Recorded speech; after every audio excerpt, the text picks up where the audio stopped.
Hi, everybody. Coming on a little bit earlier. Well, still late, still late.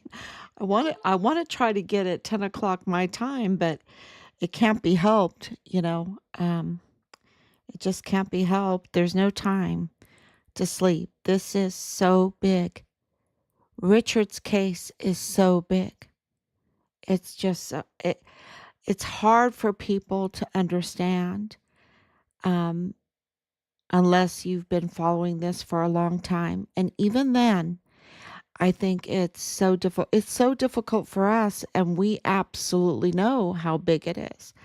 So it's so big that the media can't cover it. The media can't cover it. It's so big. That's how big it is. It's so big. It threatens them. You see. And anyway, let me make sure that I'm on. Let me make sure that I'm on. There it is. Okay.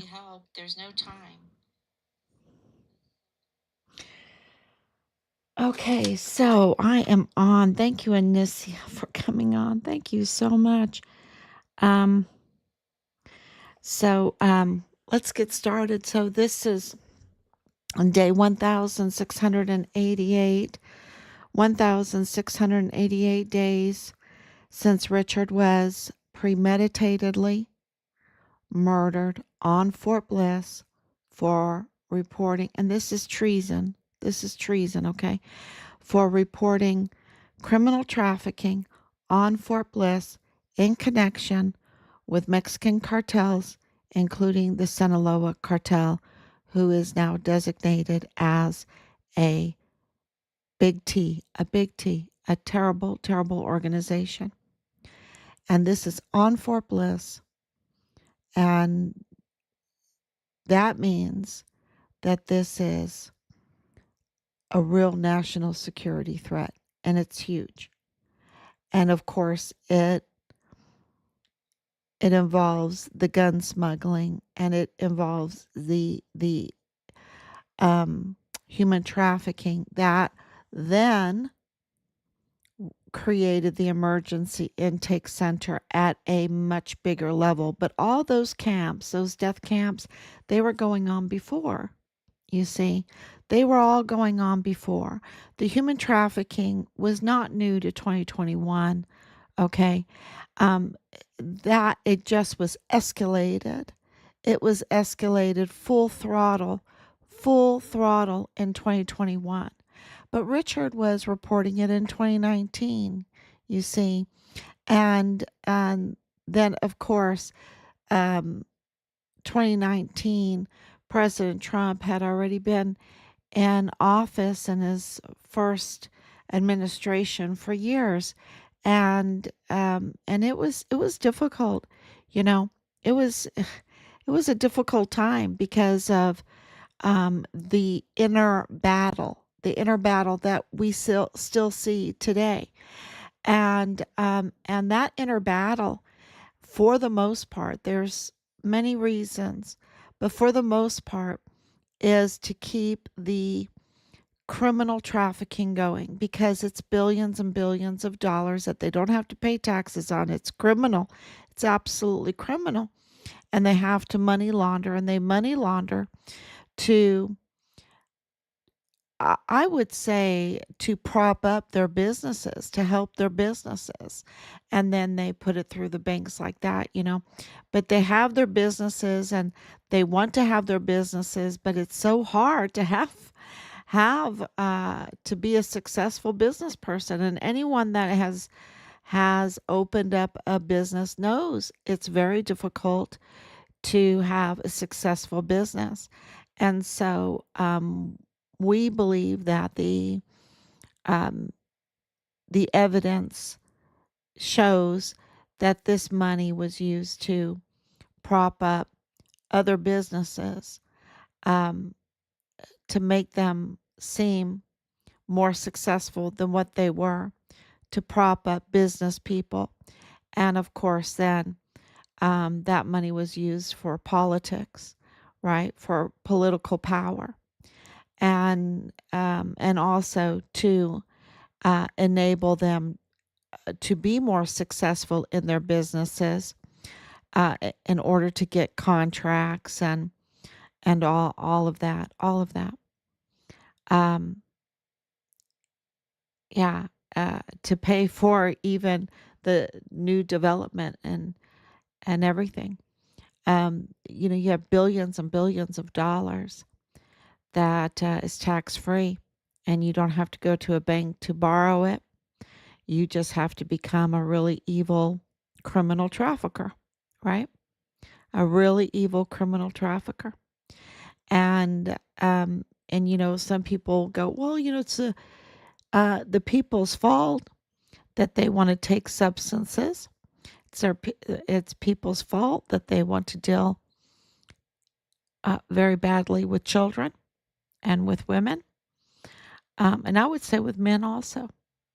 Um, that somehow they try to make excuses for the human trafficking, and then of course for the worst type of movies that they make, the worst type of crimes in these movies that they make, especially the ones with the children, that are absolutely illegal, and they are so profitable with it, feeding off of people's sin, really, being a stumbling block to people that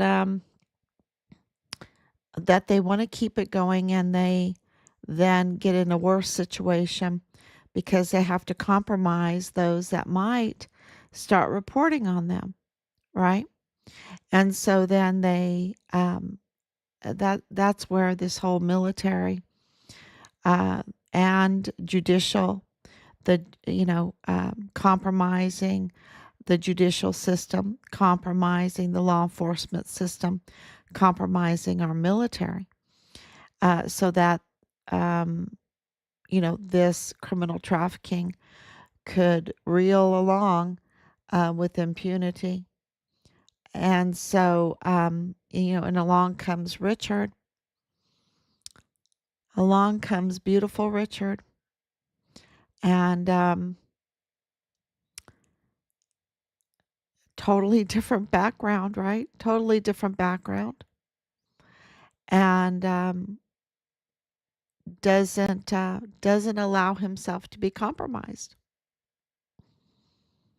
Matter of fact, he's telling him, I'd rather burn my money than spend it on whores and blow. We have him on video saying that. That was, Belinda gave me that video, and she thought it would shock me or whatever. And I was like, let's pop some champagne when I saw that video. Let's pop some champagne. What a beautiful son. Very proud of him. And of course, I was proud of him before, right? Because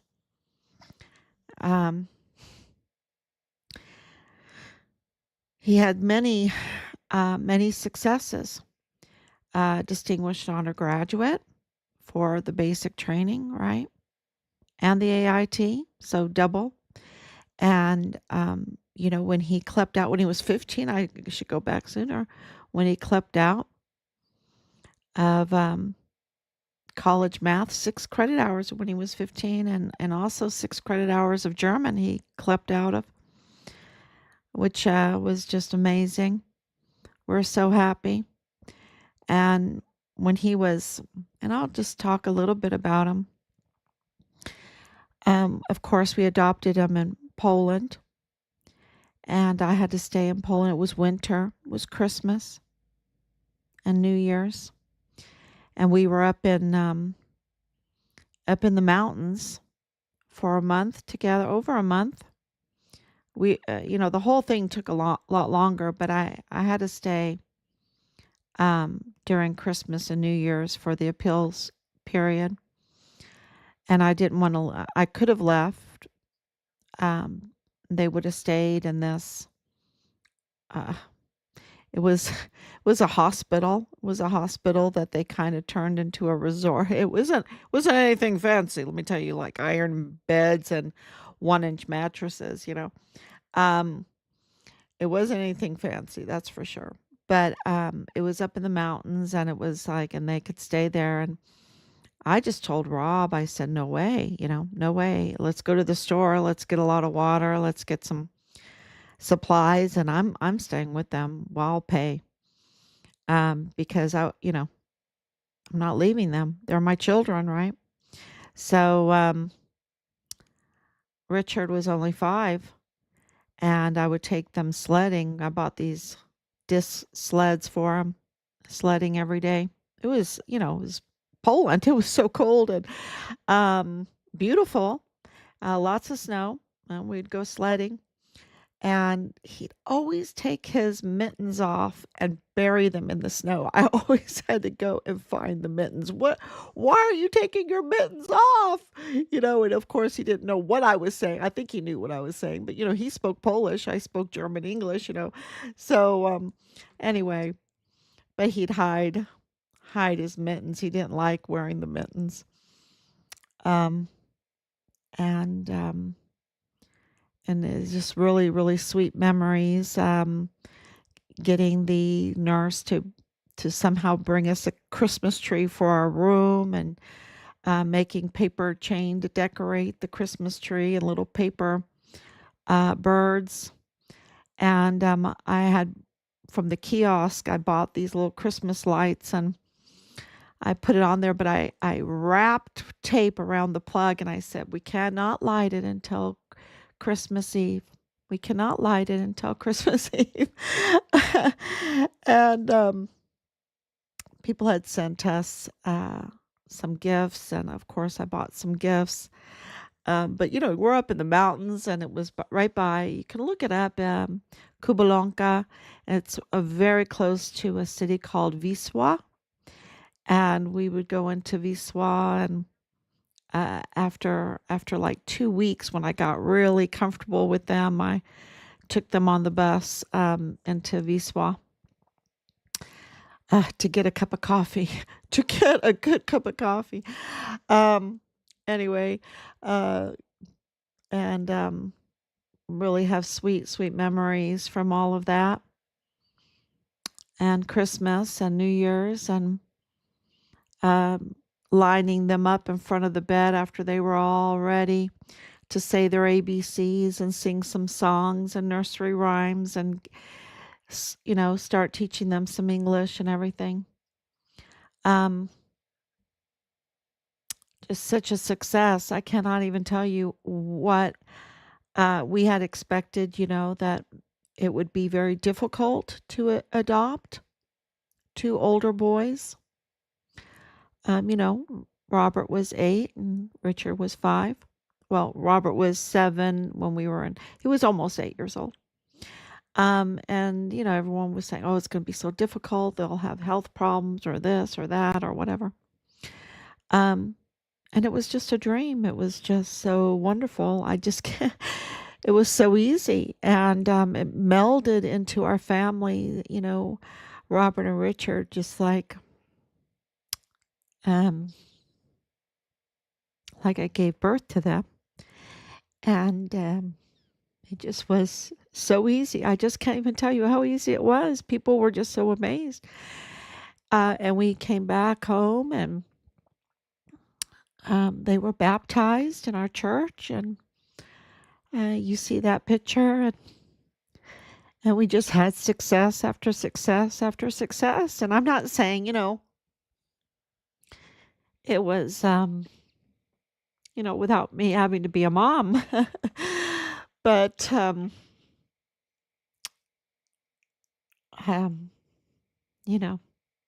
just really, really sweet memories, very good memories.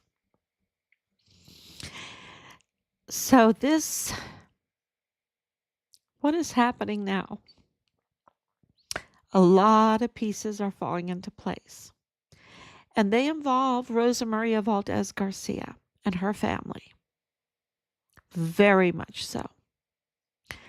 And it involves Richard's unit and criminal trafficking, and of course the cartel, and a long history of fraud, of financial fraud, I mean, what is Rosa Maria Valdez Garcia's family doing with Richard's credit cards after he was killed? You know, and more and more, and targeting us, right? What is that about? Um,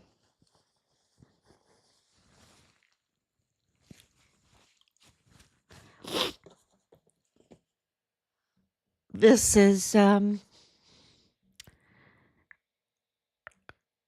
what is the Walmart mass shooting have to do with all of this? A lot, a lot, because right at the front door,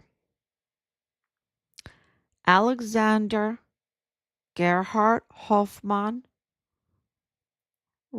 I would say wrote, they might say Roth,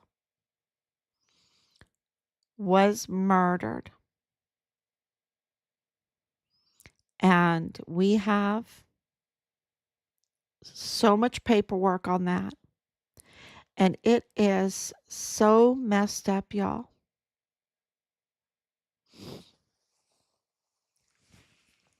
And Rosa Maria Valdez Garcia jumped through hoops.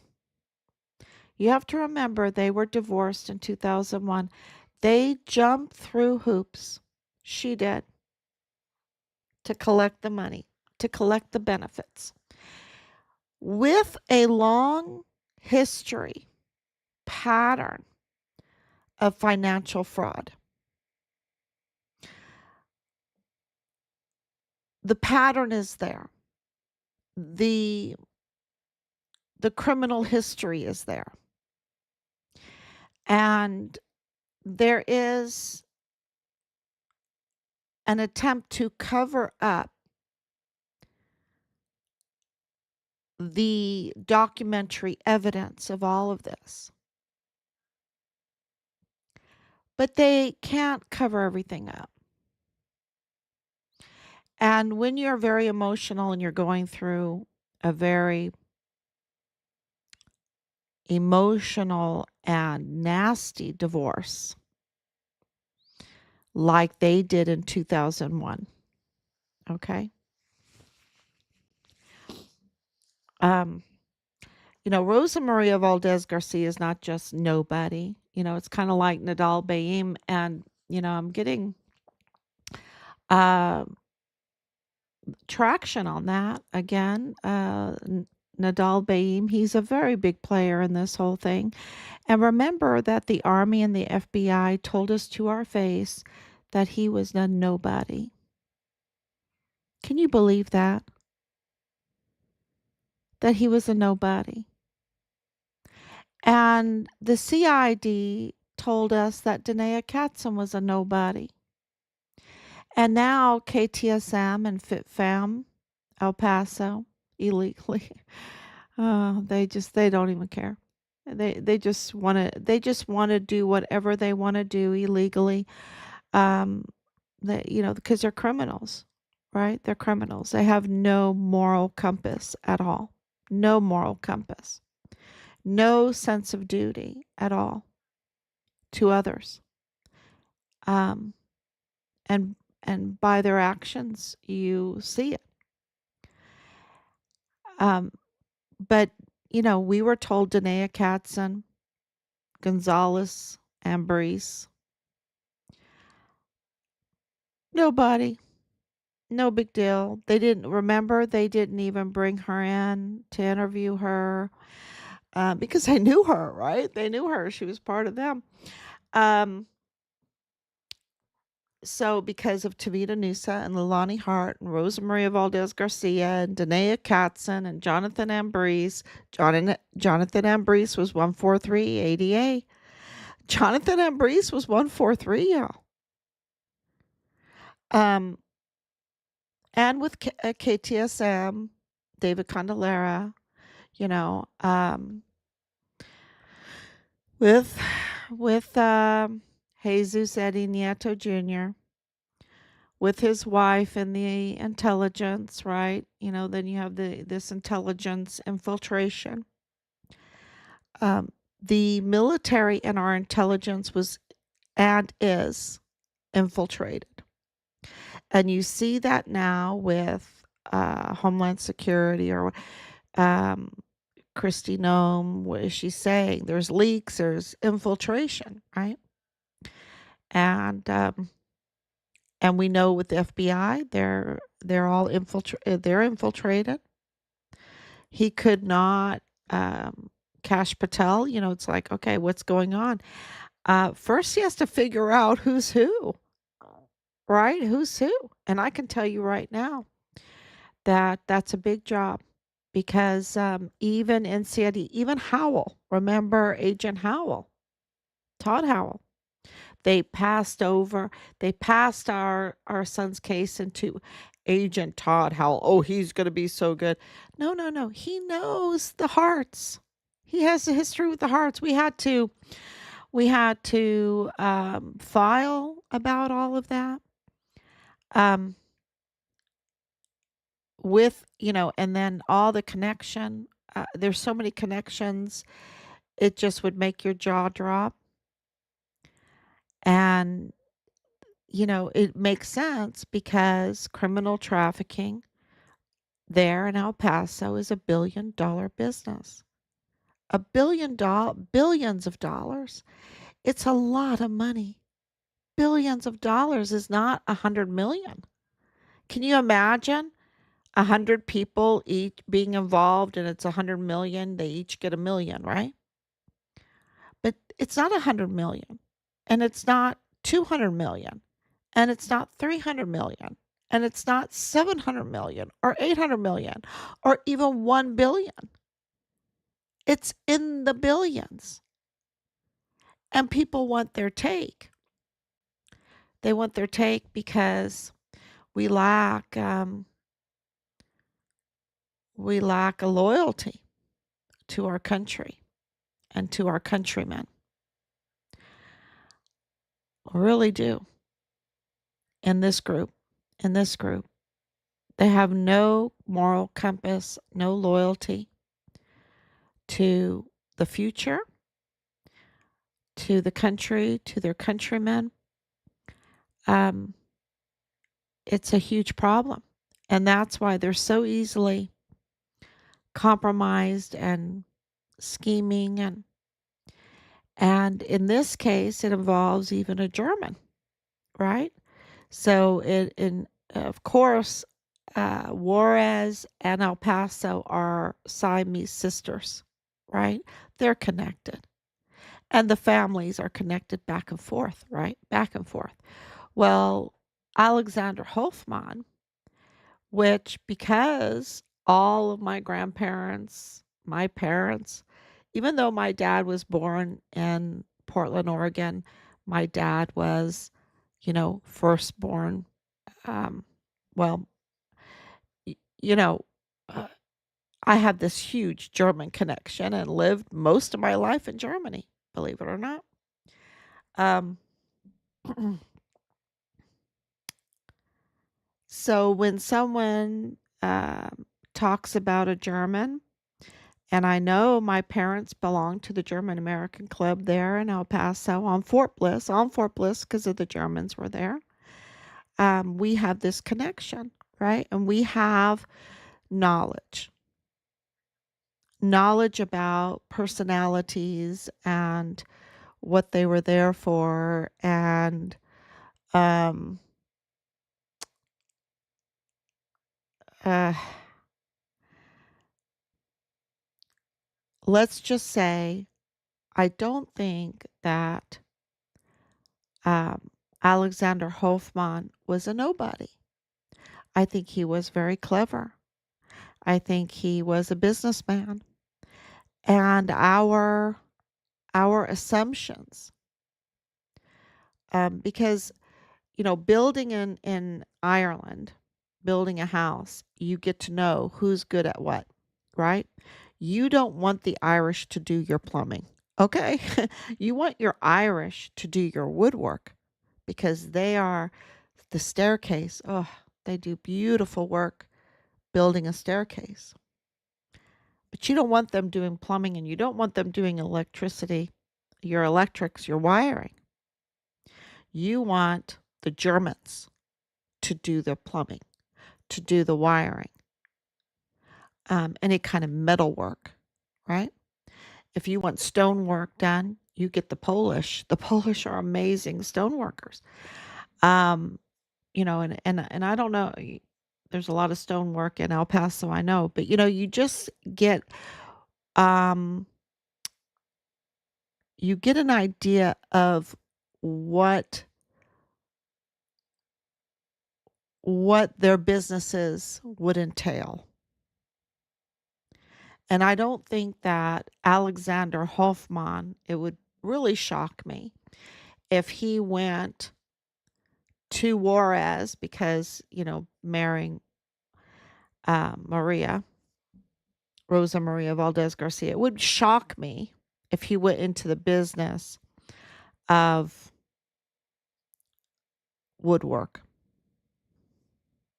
Just say. It wouldn't shock me if he would go into aerodynamics or metalworking or electronics, um, or something like this. Anyway, but you get shocked every time because it seems like their business. It's kind of like being shocked by General Kelly. General John Kelly, here he is, Homeland Security. Here he is, a general in the U.S. Army. But what does he go into?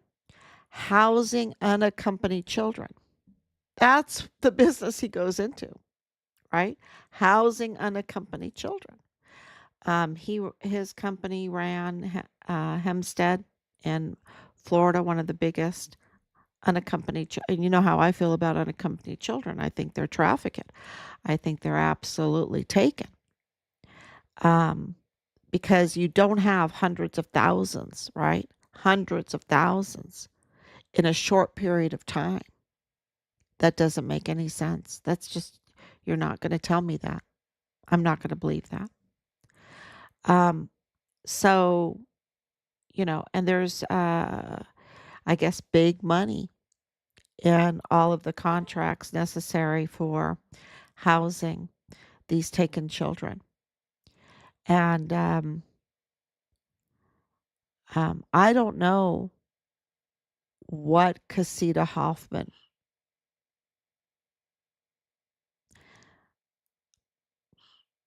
yeah, Casita Hoffman. Um, all I know is there is a trend. There's a trend, and it's not a good trend, and it's stinky,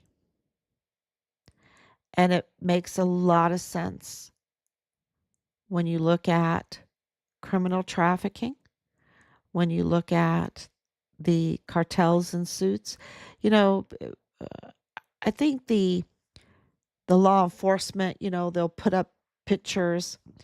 And I don't mean to disrespect people that were helping us, but they were putting people in front of Fine Richard Halliday that would give a false impression of who we were, right? Um, and I think that that's what they do on TV with the cartels. They put up like these gang pictures. They don't put up people in suits,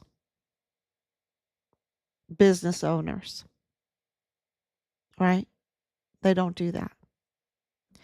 You just see them looking gangish, like gang, the lower, they'll have their scapegoats, I guess, or their lower level that they'll accidentally gets caught or arrested or whatever. I don't know. But the you don't see generals, right? Come look at the cartel we've arrested. These are 4-star generals.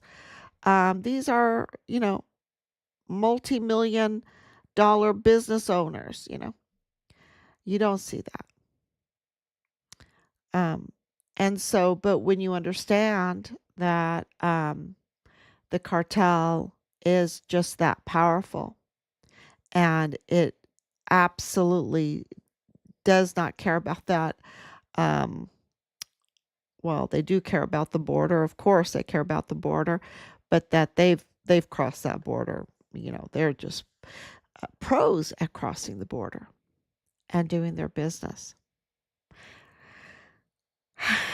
And so the trail of documents have led us to financial fraud,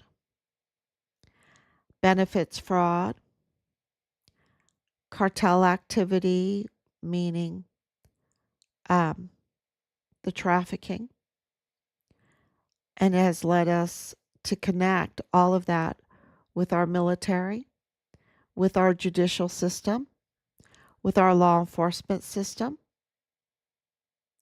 with our media. The media is very important in this. And we have documented it, and we are refiling, and refiling. Because Richard should not be the only one that doesn't fall prey, and he did fall prey, of course, they murdered him, but didn't fall prey to their tactics to compromise.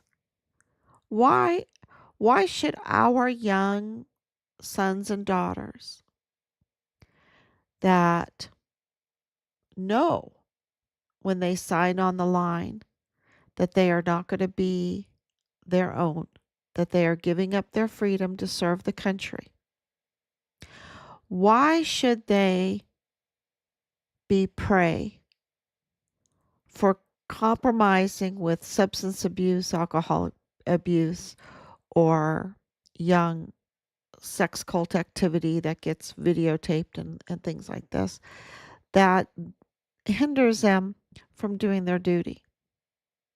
Now, and that's exactly what has happened. I mean, there are so many witnesses account. It is so robust, all of the evidence for the harm that our military leadership have done to our young sons and daughters. The stories that I heard are just incredible. And there was reported in 2020 huge number rise of suicide. And, I don't know if they were all, because I can't trust them about the suicide because of Elder Fernandez. Because of Elder Fernandez. I don't trust them because of Lavina Johnson. I haven't mentioned her in a long time. I cannot trust them because of her story. And there's many, many others. And what this breach of trust and all these stories that, like Vanessa Guillen and many, many more, what that tells you is that the leadership are compromised or are absolutely directors in this criminal activity. And the way they responded to President Trump was so nasty. Just go, you can go look at Mealy, treasonous. You can go look at General Kelly and what he did. And it was just absolutely vile and vulgar. And then he goes and works for Chihuahua governor in Mexico. What? Yeah. So this is absolutely a national security threat. It is a huge, huge, huge story. And there is no doubt in our minds that our allegations of this huge cover up of the murder of our son in the line of duty on Fort Bliss, which on the line of duty, killed in the line of duty on Fort Bliss, is confirmed by the Department of Defense now. They had to because the evidence is so overwhelming. And Borstar's part in all of this, Borstar has a huge part in all of this. And they tried to mislead us. Who tried to mislead us?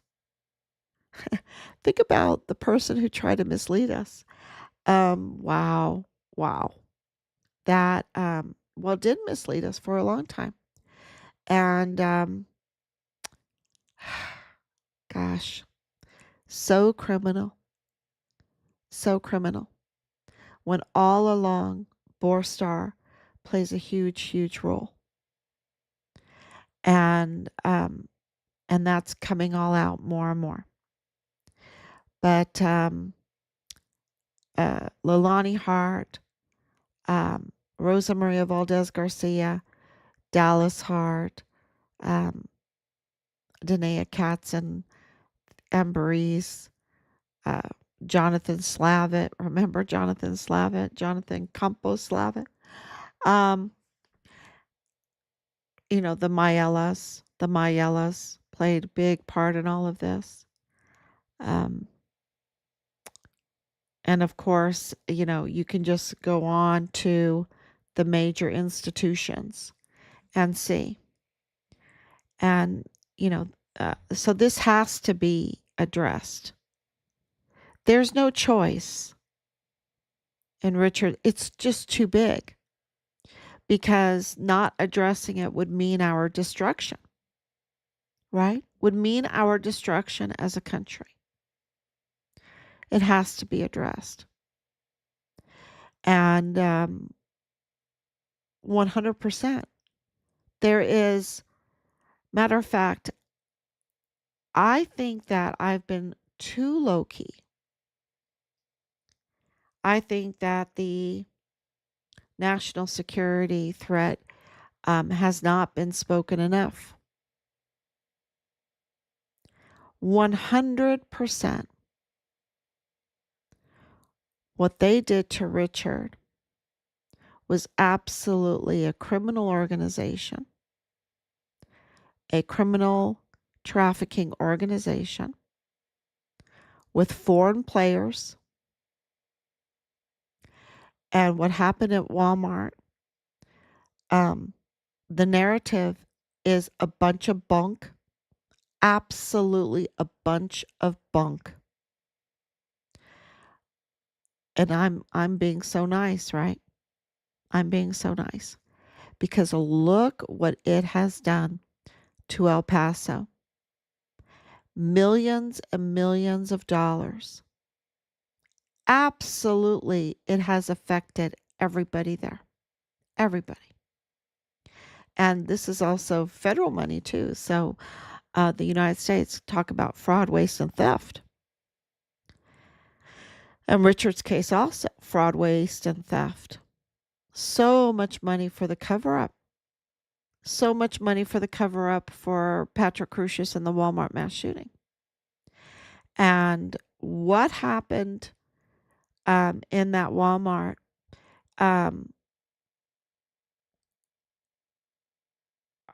You know, it is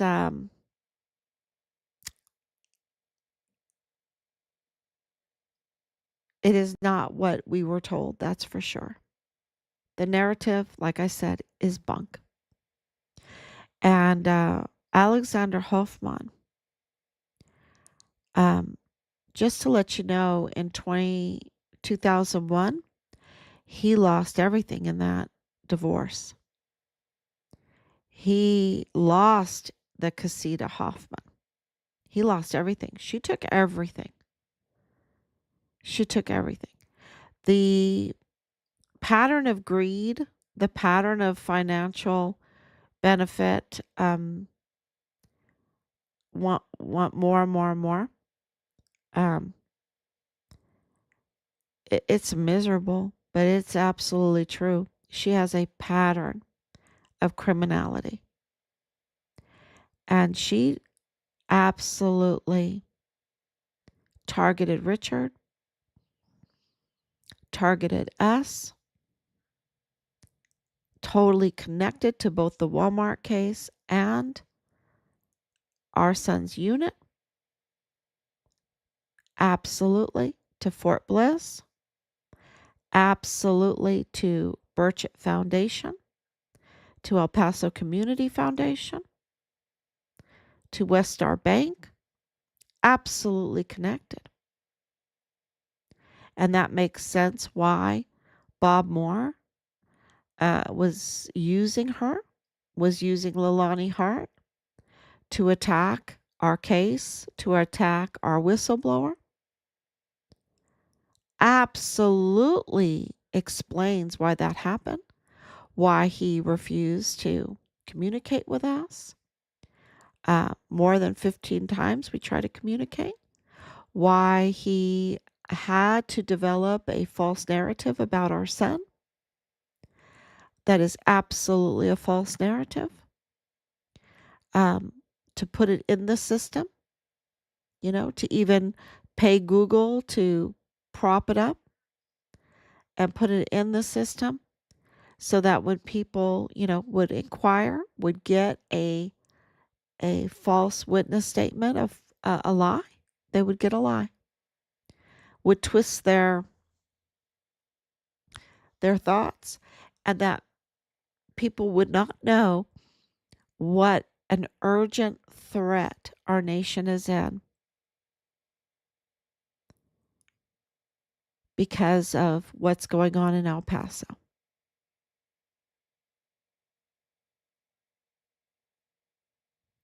Because that money, don't forget that Veronica Escobar was given the co-chair role of Kamala Harris. That in El Paso, they thought that they could take Beto O'Rourke and make him president of the United States. They thought they could do it. But they gave Veronica Escobar control over that $1 billion purse. I mean, she spent it on twerks. She spent it on Oprah. She spent it on, things that didn't work. And she went, what was it, $20 million in debt? But she was given that purse. She's somebody. Now, they don't really show her too much, right? The only time they show her is when she's talking hate about President Trump. But she's meeting with Zelensky. And we know now that at least 50%, I think a little more than 50%, of the arms that were supposed to go to Ukraine were then redirected and sold. We already paid, and sold to the Mexican cartel. I need to finish my sentence. That those weapons were sold back to the Mexican cartel. Now think about that. We pay to have those weapons made and put them in our coffers, right? We pay. Now, do we get a bargain? No. It's those $5,000 toilet seat kind of costs. We pay exorbitant amount of money to have these weapons made, developed and made and put into our coffers. We don't get any kind of military benefit, discount, no military discount, no senior citizen discount, no disabled veteran discount, No poor American citizen discount. No discount, okay? We have to pay the big bucks and way more than retail. Way more than retail for these weapons to be put into our coffers. And then Congress or whoever decides Ukraine needs them. We're going to give them to Ukraine. But they take at least 50%, I think a little more, and sell them to the Mexican cartel. And they pocket that money. Is this about the defense of Ukraine? No, no, no. It is not. It's like Shakespeare. It's all a stage. Um, but they pocket that money. It's really a sweet little deal. And Veronica Escobar's uh, meeting with Zelensky, and she is absolutely enabling all of the trafficking at the border. And she even, I would say, my allegation is that she targeted us when we were there. Okay, because of that hike, that mountain hike lead, and the phone call preceding that. I mean, proceeding that. Oh boy. And then who those people were and all of that. Yeah. So absolutely, this is a cover up. This is an extortion of the American people. This is a national security threat.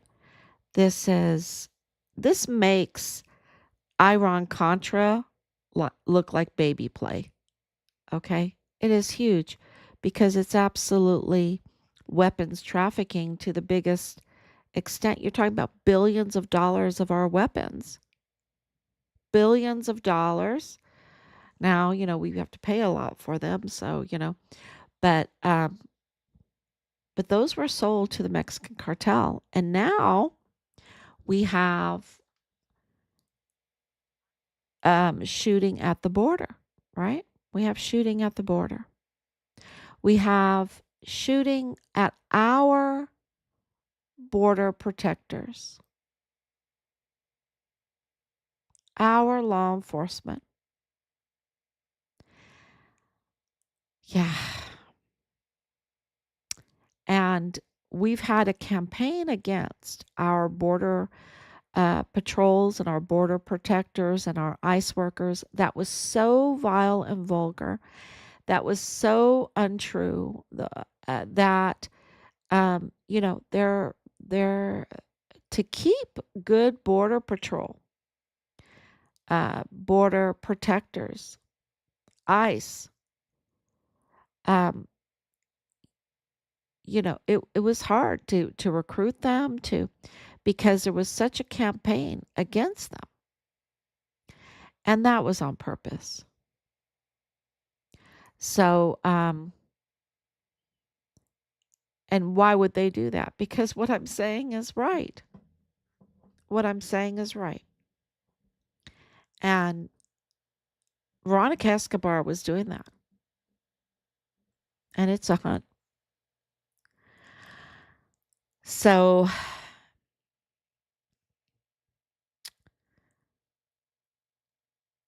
yeah, no moral compass